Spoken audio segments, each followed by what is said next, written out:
Right, so I'm just sitting here thinking about all the fucking manga I've read. Shit, I don't actually think I was like an anime guy back in 2020 or 20, or really just any period before this year. Like, I knew a lot of anime and a lot of manga, but I was really just like a Dragon Ball guy up until this point. I don't think it was like earlier this year, or at least no, not like at the start of the pandemic, because I didn't do much back then. I remember because I had a remote school and I just played a whole bunch of games on my Xbox. I was really just a Dragon Ball guy, right? I had a bunch of Dragon Ball games. I had like fucking couple Dragon Ball movies, and I was really into like Dragon Ball online stuff and stuff like that. I've like read the manga up to that point in chunks. I've never sat down and actually read the manga. I've also never like read the original Dragon Ball. I've only read Z and chunks and stuff like that. Cause like I look at them. I looked at them for research and whatnot. I didn't really read it to read it. I read it because I needed to know the information firsthand.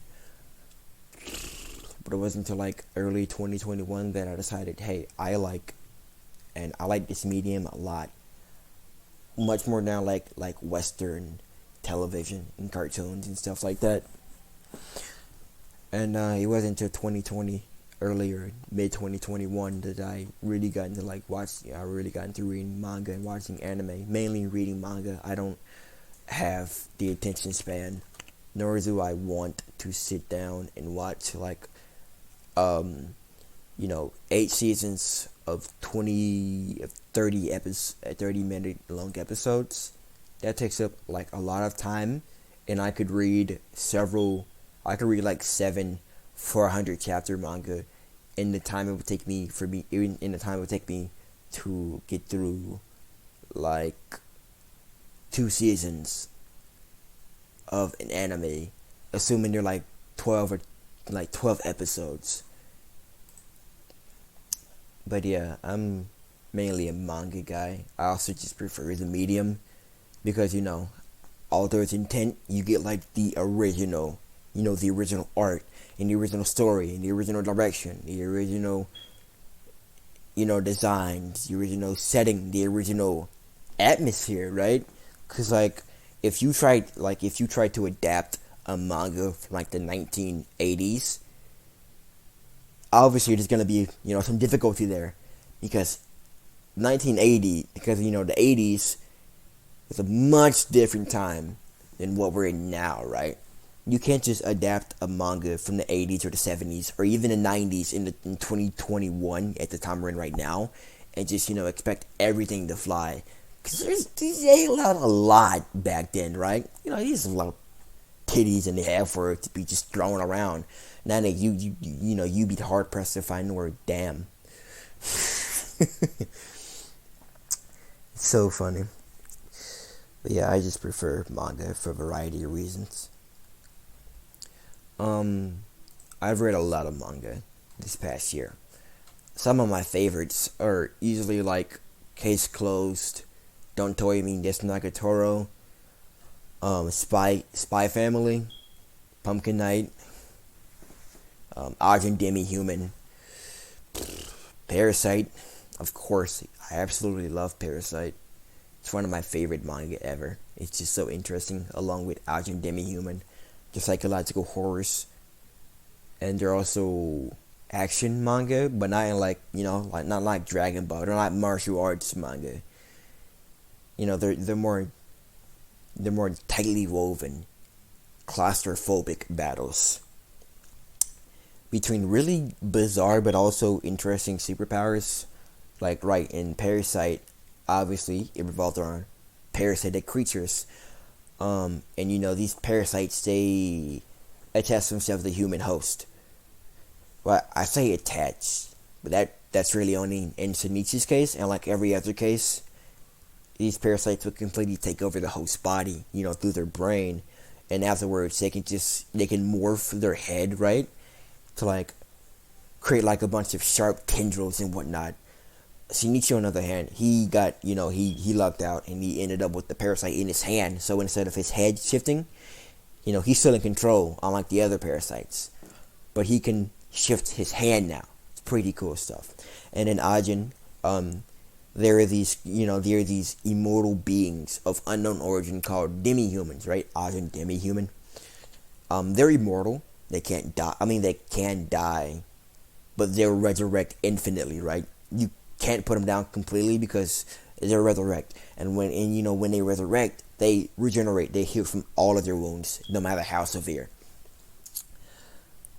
And what's unique about them? They have a bunch of powers. Of course, they have regeneration and resurrection and immortality, but they also have a scream. They have a voice that can paralyze others. When they scream, it paralyzes the muscles and the nerves. So it's only temporary, though. It's still cool. They didn't really use it much after its introduction, but it's still fascinating. They also seem to have enhanced physical condition, but I think that just goes for like every character. Cause like even if like Kai, who is a normal human, he's still capable of putting up a fight against. Well, Kai doesn't really fight demi-humans. That was a bad example. Shoot, I guess they do have enhanced physical characteristics. And also one of their more defining characteristics, alongside their resurrection and immortality, is their ability to control invisible black matter, IBM for short. As the name would suggest, it's black matter that's also invisible. It's like glass, right? Glass has a trans something value of like, I believe 80% or 60%, but invisible black matter has a translucent value. It's not translucent, of 100%, right? So you literally can't see it. It's not like invisible. It's not like magic, right? It's not reflecting light or anything.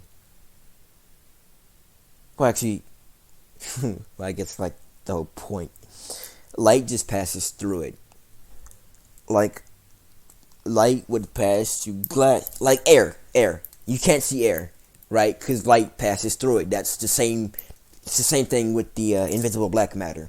It's only visible to normal humans when they're being targeted by a demi-human who's expressing extreme emotions like anger, bloodlust. So you usually can see it, but demi-humans can see it perfectly fine. And they can use this black matter, right? This black matter is what gives them their regenerative properties. They allow them to create nutrients so they can stay sustained. But also, they can use this black matter, right, to create black ghost. Okay, so you guys know Stans from JoJo's Bizarre Adventure, right? Manifestations of your life energy that hover over you, and they have unique powers, and they can do, they fight for you, right? Cool stuff. In Ajin, they have black ghosts. There's these tall, lanky figures made completely out of black, invisible black matter, IBM, and they look so cool because they look like monsters, but at the same time they look like mummies, like mummy monsters. It's awesome, but not like mommy monsters. It's mummy, not mommy. Okay, it's so cool. And these invisible black ghosts, they have a very unique set of characteristics, right? As long as the IBM exists, and as long as their host is conscious or maintains a link with them, they can regenerate from anything, right? Ooh, I say anything, virtually anything, God damn it, almost anything. Like you could tear off their arm, you could bifurcate them, wouldn't do anything because they're made out of invisible black matter, and that black matter is being constantly reproduced by their host, by the demi-human, so they can just keep coming back. That's unless they get dealt a blow to their head, after which, their head is destroyed, and their link with their host is also destroyed, so they collapse, and they just disappear until the host can create another one, but that takes a little while. As I mentioned, they're tall and lanky, but they're also incredibly strong. Unlike humans who have a brain, they are mindless creatures who are controlled by their host, which means they can exert a level of, I believe, hysterical strength, right? Human bodies, pretty nifty things, right? We have a brain that thinks. Gross. We have a brain, and this brain, right? Human bodies have a lot of strength, a lot of muscle, but the body, the brain doesn't want us to use it because we could potentially hurt ourselves just by having the power alone. And the brain, instinctively, or I guess subconsciously or unconsciously, it just does. It just keeps its power in check. So you can't use 100% of your muscle or some shit like that. You can't use 100% of your full potential because the brain's primary focus is preserving the body, like a parasite. But we're born with it, so it's not a parasite. It's close to it. But black ghosts don't have this. They don't have a brain, so they don't have to protect themselves. They aren't holding themselves back. They can access 100% of their full potential, and that makes them incredibly strong. And they can lift people up with their bare hands, like one hand. They can I forgot to mention claws. They have very sharp claws, and they can just slice people. Tear off their muscles and their tendons, just rip them apart. They can stab somebody and lift them up in the air with one arm and throw them out a window. It's so cool. It's awesome. And this is mainly what the demi-humans use to combat each other. Each other that are like dart guns, right? As I mentioned before, immortal, regenerative, resurrective. If you shoot them in the head or you shoot them anywhere and they die, they'll just come back and regenerate. Doesn't even matter. So rather than using actual guns, the primary forces, the armed forces, police, the government, secret agents, and the demi-humans themselves, they use dart guns because, if you kill a Ajin, if you kill a demi-human, it'll just come back to life. But you can't incapacitate it, right? You just have to you can put it to sleep and it'll stay sleep because it's not death. They'll still be affected, which is really the only way to contain them, detain them, put them down. You have to incapacitate them. So yeah, that's what they use. One really cool fact about the regenerative capabilities, right? So when they heal, a certain fluid is created within the body, a certain substance, and this substance dissolves matter, and it dissolves the matter that comes in contact with it. So let's say a demi-human gets shot a couple times in the chest, and they have bullets left there. Well, when they heal, when they come back, that substance dissolves the bullets, so it's no longer there. And this can be used offensively and also supplementary and also supportively, right? So if a demi-human cuts their arm off, puts it against a target like a wall or a person and kills himself, they resurrect, and because that person or that target is in front of their arm, it's going to heal through it. So it's putting a hole through it as it heals. It's so cool, and it's used so cool in this story. I went on a bit of a tangent there.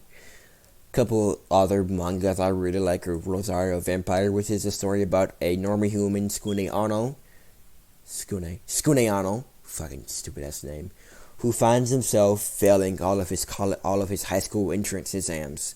So, his parents find a flyer to a school, to enroll in a school that doesn't require entrance exams, from a shady guy, and he ends up going to the school, but it turns out it's a school for monsters in another dimension. So he's screwed. He's having to live around and go to school with a bunch of monsters. I don't know if I mentioned this or not, but he's a normal human, right? you can tell how bad that gets. It's not like a traditional school of monsters. Well, I guess it is, but all the monsters here are taught how to blend in with humans, and they all have human disguises. Of course, they can, exit these disguises, but for the most part, they're required to be in disguise on school campus, around humans, of course. So it seems like familiar territory, but um, I hope you haven't forgotten the fact that they're monsters. They all have unique supernatural powers, as you would expect of a monster. Um, they're kitsune who have magical fire powers. Kuno is an example. He's an antagonist. He's part of the student council. He was eventually defeated and turned to Fairy Tail, which is the big bad of the series, an organization hell-bent on ruling the world, while also they're ruling the world using the power of the first ancestor, or first ancestor, vampire Alucard, or previously known as Dracula. Um, as you would expect, Alucard is the big bad vampire boss. He has all the power. He's the first vampire, so he's pure blood. He has all the powers, all the strength, all the skill, all the experience too. He's going toe to toe with characters who are now dubbed the Three Dark Lords. It's this one guy, forgot his name. He ends up becoming a master. What is the word again? Mentor to Skune in like the second season of the manga. He's a Chinese martial artist who also happens to be related to Mocha, which is the second main character, the female main character, Mocha Akashiya. She's a vampire. Okay, that's why we start from the beginning. Okay, so I mentioned Skune, Demi-Human, failed his entrance exam, ends up in the school for monsters. Mocha Akashiya, on the other hand, is a monster. She's a vampire who, in vampires, are regarded as the most powerful of the monster race, even above, the Kitsune and the Phoenix, the immortal, all-powerful Phoenix. Yeah, the vampires are above all of that. Even the werewolves. Immortal, all-powerful, really strong, really great abilities, healing, self-healing, blood drinking, energy manipulation. They can, unlike the other monsters who have to actively convert their energy, their life energy, sometimes called yoki in some translations, but their energy, right? They all have life energy, as you would expect, magical energy. They have to think, they have to consciously apply that to their fist, how in Dragon Ball they take ki and they wrap it around their fist so they can increase the force of their punch. Yeah, they do that with their energy, their magical energy, and Rosario Vampire. But vampires are unique because they kind of just do it. Every cell in their body is constantly being supercharged with their magical energy, so they don't have to worry about charging their punch. I think in one chapter it's even one guy even comments, oh, one normal punch from a vampire is as strong as a super punch from any other monster. They have that ability. It's really cool. So they're just constantly being pumped up and powered up with their energy, which makes them really, really powerful to the point where, the strength, their natural strength through flesh, it's virtually irrelevant because the strength they have through their energy abilities is just so vastly above that. She's a vampire. Long ago, her mother, who was one of the Three Dark Lords I mentioned, it's her mother who is Akasha Blood River. She's also a vampire, as you would expect. And she's a really powerful vampire. She's also a really talented, I believe. She's not an alchemist. I don't know why I thought of alchemist. But yeah, she's really powerful. She's related to Alucard. She has his blood in her. So she also has the power of the first ancestor, which include the power to save. I guess that's just a power every vampire has. So she has enhanced strength, enhanced regeneration abilities, and she has a bevy of other abilities, but she hasn't really showed those off. So she's Mocha's mother, and of course, Mocha, she also has Alucard's blood in her, but that's irrelevant at the moment. Akusha, Akasa, along with the three Dark Lords, the other two Dark Lords, who were Tenmei Mikugami, who ended up becoming the headmaster of the school, Yokai Academy, which is the school that the main characters go to. He's secretly, a badass in disguise, really strong, really powerful, not martial artist, but really strong combatant. He's a Kishin, which is, it's like he's like a demon god. Yeah, he has the powers of a demon god. And there's Toho Fuhai, who is a Yasha, which is basically a really fun way of saying, fuck, I actually don't know what a Yasha is. Yasha. I guess really good shapeshifters? I'm trying to find out what the fuck they are.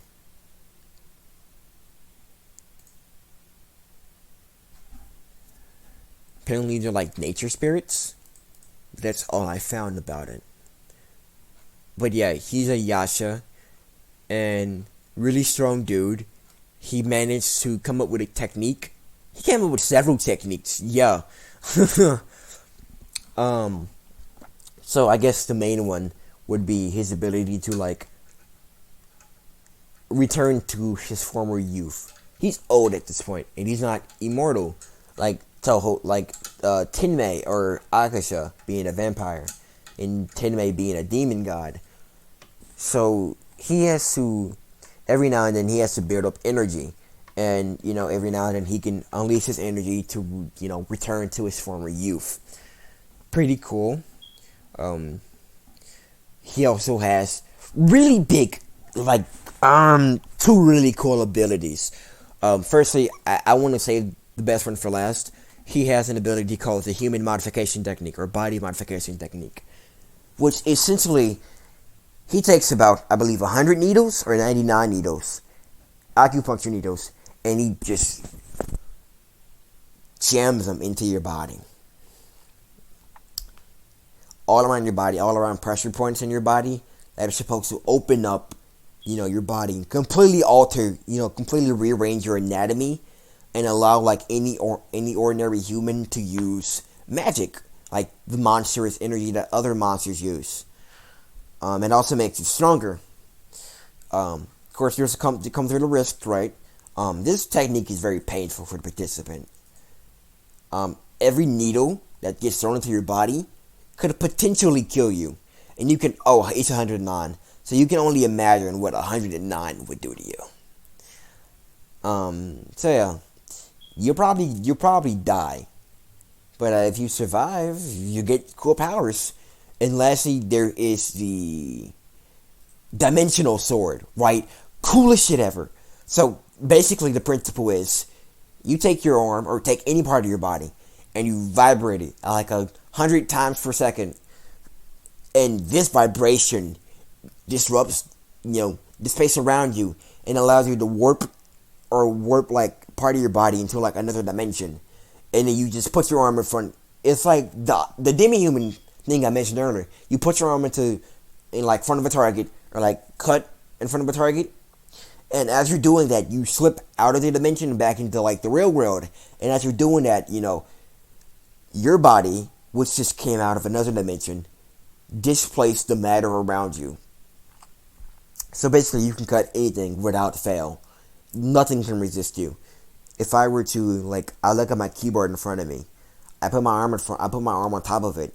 Nothing can happen because you're both occupying the space in this dimension, but it's not the same space. But if I were to warp between dimensions and come back, and I have my hand through it, we're occupied in the same dimension. But that can't work, so my arm forces my way through it, and the space that was surrounding it is just erased from existence, wiped out. It's so cool. I don't even remember what I'm talking about. The Dark Lords, right? Alucard, pretty tough dude, right? Alucard tried to wipe out humanity because he was sick of it. He had a daughter. No, not a daughter. He was a king of a country once. Um, and once they found out he was a vampire, they turned on him. Of course, they couldn't kill him, but it broke his heart, and he just wanted to kill everybody else now. But the three Dark Lords, Tenmei, Akasha, and Toho Fuhai, they stepped up and they defeated him. He came back 100 years later, after, he had settled down. Akasha has a kid now, and a husband. A couple kids now, adopted. Mocha is her only actual daughter. And she has two adopted daughters, who are people. It's Cocoa Shuzen, Aqua Shuzen, and Kalua Shuzen. Those three are adopted. And one day Alucard came back. He came back, and since they had been preparing, Alucard got the best of them. So, in order to defeat them, Akusha used a rosary. And using this rosary, she sealed off Alucard inside of her own body, while at the same time setting her inside of Mocha's body. And that created an alternate personality, right? So now there's Mocha, but there's also Akasha, who's posing as Mocha as like another personality. So Akasha is like outer Mocha, and the real Mocha is inner Mocha. So Alucard is inside of Akasha, and Akasha's inside of Mocha. Because of the rosary, Akasha is the only person on the outside. As I mentioned before, outer Mocha. She gets to live her life as Mocha on the outside. But once the rosary comes off, inner Mocha gets released. She returns to her usual self. While she's, outer Mocha, while she's Akasha, she can use her full powers, which is a crutch, obviously. But once she takes that rosary off, she becomes, the most powerful character in the series. Esther, automatically. Whoops everybody ass in one hit. It's crazy. I don't remember what I'm talking about, and I don't feel like backtracking and trying to figure out, so fuck it. Other stuff. Oh, Ranma 1/2. Ranma 1/2 is my favorite manga overall. It just beats everything out by such a vast margin. It's not even funny. Ranma 1/2 is a comedy martial arts manga written by, authored by the fucking brilliant Rumiko Takahashi. Beautiful woman, great mangaka. Absolutely love her work. Ranma has like the perfect blend of, wacky, epic-sided chaos, like a Looney Tunes episode. It's like the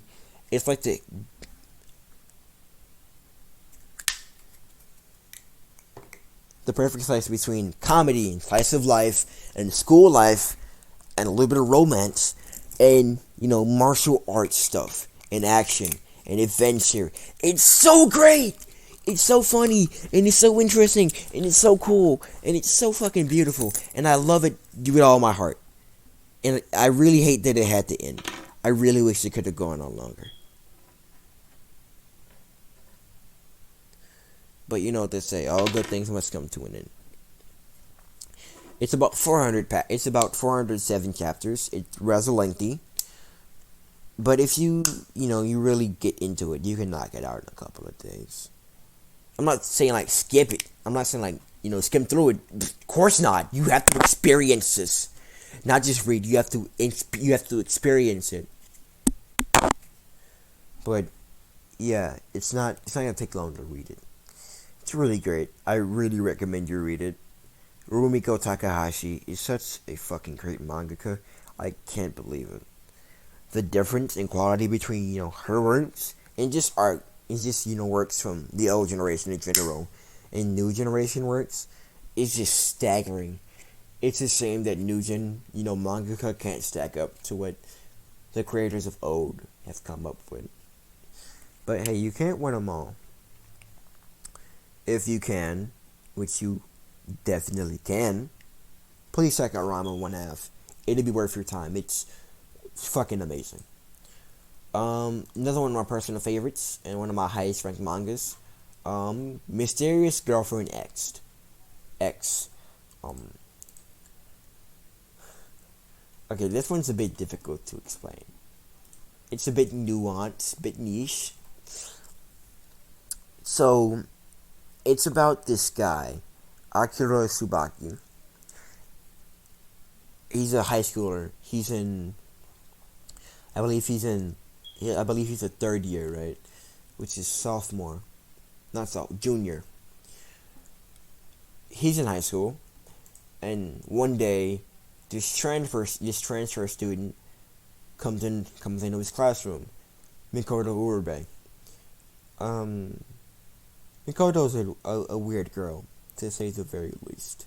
She's very strange, but it's in a cute, endearing way. I really like her. I really, really like Mikoto. Gosh. So one day, Mikoto's a weird girl. She had an outburst in class where she burst out into laughter. So everybody thinks she's weird, right? She's distant. She ignores it. She dismisses everybody in her classroom. And one day after class, she stayed after class because she was sleeping. She was napping, so she didn't get up when everybody else did. And Akira went back to wake her up and get her to leave the class. And she was sleeping, and at the same time she was drooling. So she got all her drool on the desk. So she packed up and she left. And Akira, simply fascinated by the sight of saliva, dipped his finger in the puddle of drool and stuck it in his mouth. And according to him, it was sweet. And afterwards, he began suffering from a fever. It's reportedly love sickness. And, once Mikoto realized this, she began this process with him. This routine. So every day after class, they would walk home together. And Mikoto would put her finger in her mouth.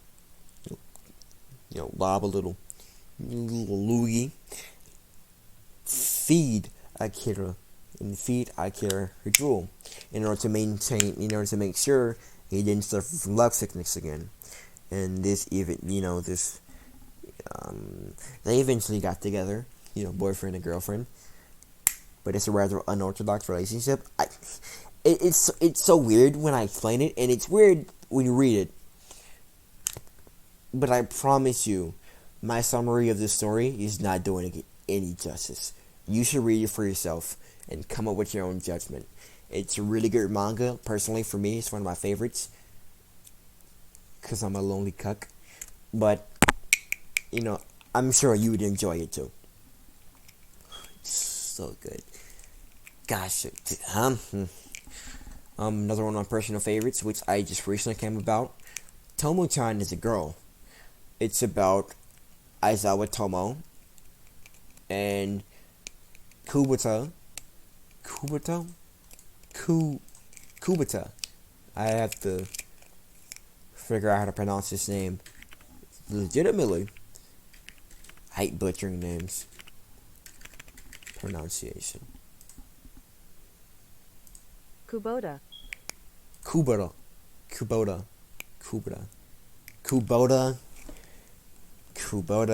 Junichiro. Junichiro. I'm just call him June. So Aizawa and June have been friends. Friends since childhood, right? And now, as they're in high school, Aizawa likes June, and she wants to get with him. There's one issue though. June doesn't exactly see her as a girl. Right, so we should dial it back. As I was a tomboy, I really big, tall, hulking, brawny one at that. She trains in karate. Her dad owns a dojo. Her mom's also freakishly strong. June trains at that dojo, karate. So they've been friends since childhood. Here's the thing, though. Aizawa's also been a tomboy since childhood, and of course, you know, she wasn't really developed back then. No tits, and she had her hair in like a really boyish way, a really boyish style.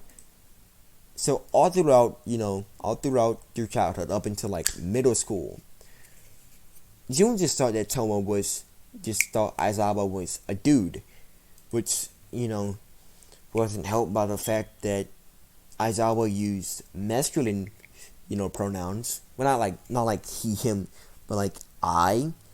Japanese is a funny language, right? There are many variations for the word I, depending on like gender and status. Hold on. Japanese variations of I. So there's like at least 10 ways. There's watashi, which is just I. It's how we use it, Americans. There's watakushi, which is a more polite way of saying I. Like if you were to talk with, officials, like you're doing like a business meeting or something like that, you use that. Watakushi. There's atashi, which is, the feminine variant of I. There's atakushi, which is a more polite version of the feminine version, atashi. There's uchi, which is Kansai dialect, right? It's basically like, how you like there's American and then there's like country American. Yeah, this is, niggas from Osaka use stuff like that.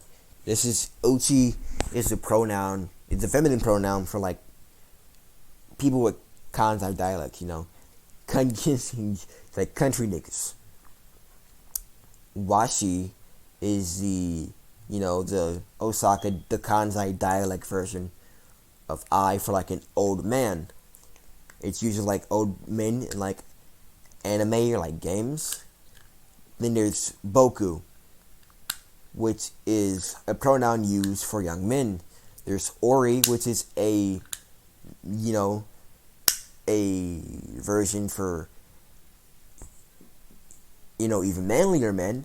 And then there's jibun or jibun, which is gender neutral for like athletes or like military personnel. And then there's wari or we or something like that.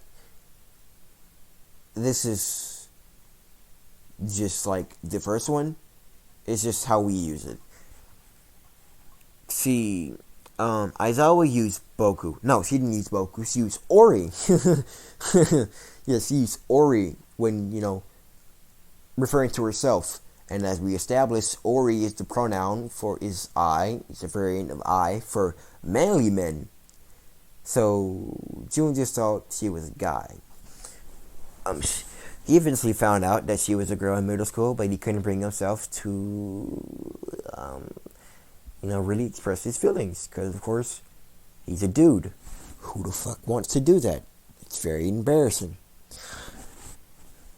The entire manga, which is 8 volumes, I believe a couple, 90 or so chapters, it's a 4-panel comic. Like, comic strips, they're all connected.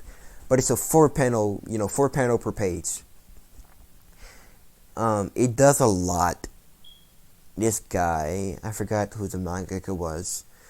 He tells a lot in these 4 pages alone. And then he just expands on that. It's so fascinating to see what people can do with this medium. So it's 8 volumes of these 4-panel per page manga stuff. And throughout the course of the story, Aizawa consults her friends on how exactly to get June to notice her and to recognize her as a girl in order to establish a relationship with him. And along the way, June comes to, you know, see more of her feminine side and to respect and to, appreciate her more as a woman. And they eventually get together. Spoilers, sorry, but you probably would have guessed that. But like once again, my summary isn't doing it any justice. You should really read it for yourself. You can find all of this on like mangac.com, mangac123.com. It's all there. So I'll read it. Yarg. That's about the extent of what I have to say. Like fucking High School of the Dead, which is a pretty good manga, and surprisingly a pretty good anime. I say surprisingly because Madhouse adapted High School of the Dead, and if you recall correctly, Madhouse also adapted Parasyte into Parasyte the Maxim. I digress though. Naruto's pretty cool. I don't really care about it though now. Bleach is pretty cool too. I also don't care about that because I have Case Closed in my life and I have Ranma in my life, and Tomo-chan Is a girl and his girlfriend X. I have all these better manga in my life, but they're still cool. They're still cool. I still have them. My favorites. I've been ranting for like 41 minutes. This is insane. I didn't even realize it. It's probably gonna be like a fuck ass recording anyway. I should probably just shut up and get on with my day. But yeah, read Ranma 1/2. Read Mysterious Girlfriend X. Read High School of the Dead. Read Ajin Demi-Human. Read Parasyte. Read Bleach. Read Naruto. Read Tomo-chan Is a Girl. Read all of this stuff. Read Spy X. All of it. Flame Eureka, which is something I didn't mention, but it's pretty good. Mao.